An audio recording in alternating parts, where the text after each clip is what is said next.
average Afghan in the street who's not a member of the Taliban, who's not an insurgent or a guerrilla fighter or a terrorist, but he's watching and he sees hesitation on the part of the United States. He sees doubt rising about whether or not the United States is really committed. There's talk about exit strategies and how soon we can get out, instead of talk about how do we win. And those folks, watch enough of that, will begin to move away from what I would describe as the U.S. position, and they'll begin to look for ways to accommodate their enemies. And joining me now with reaction to all of this is Indiana Congressman Mike Pence. Congressman, good to see you. Thanks for being here.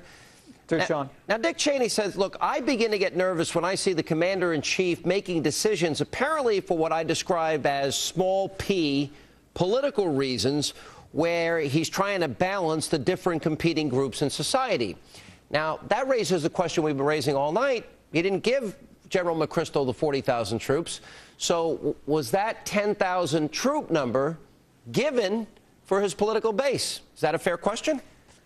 Well, I think it is a fair question, and it's one that we intend to bring up with Secretary Gates and Secretary Clinton when they come before the Foreign Affairs Committee tomorrow, Sean. It is a policy, though. I think John McCain said this well earlier, and I agree with them. I think it's important that we support the president's decision to surge forces in Afghanistan, even at the level that he's calling for them. I think it's incumbent upon those of us in Congress who've supported the war in Afghanistan from the beginning to get the president's back on that. But there really are profound questions about why all the weight here, if in effect the president essentially endorsed most of what General McChrystal was calling for. Why did we take 3 months? To former Vice President Cheney's point, why the delays, why the 9 separate meetings at the White House? And maybe it was because there was also a lot of talk about what does give many of us pause, and that is this discussion about timelines and benchmarks and talk on Capitol Hill about raising taxes in the form of a war surtax. All right, but Vice President Cheney says that the president's agonizing has consequences for the forces in the field, and he says every time talking about the president, this went on for, what, 90-some-odd days, defers, delays, debates, changes his position. It begins to raise the question, is the commander-in-chief really behind what they're being asked to do, especially with the timeline question that you just mentioned? Well, it's really, yeah, I think to your point, the run-up to this decision, 3 months of meetings at the White House and deliberations, and now this, what appears for all the world to be a fairly loose but an artificial timeline for withdrawal beginning in July 2011 just doesn't send the kind of message that was the backdrop to the surge that worked in Iraq. Now, I know that the president as a candidate opposed the surge.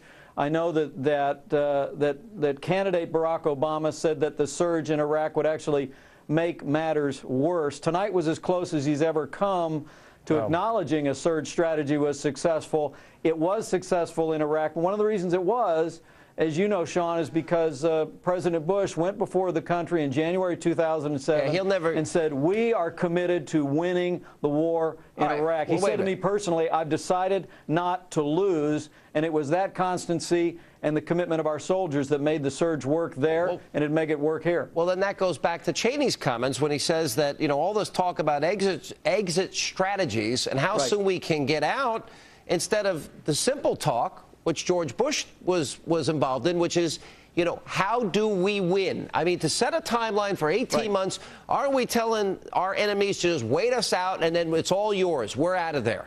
Isn't that what he's saying? Well, yeah, absolutely. I think telling the enemy when your commitment to win will run out is a prescription for defeat. And I really do believe and again, you remember in the last Congress, gosh, I think the Pelosi Democrats tried to pass artificial timelines for withdrawal from Iraq about a dozen times. We're ready for those battles again. I think the president was right tonight when he said that nexus between Pakistan and Afghanistan represents a threat to the world.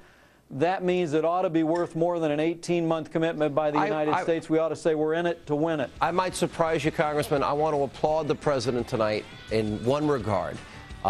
He didn't accuse our troops of air raiding villages and killing civilians. So that's a bit of progress, in my view.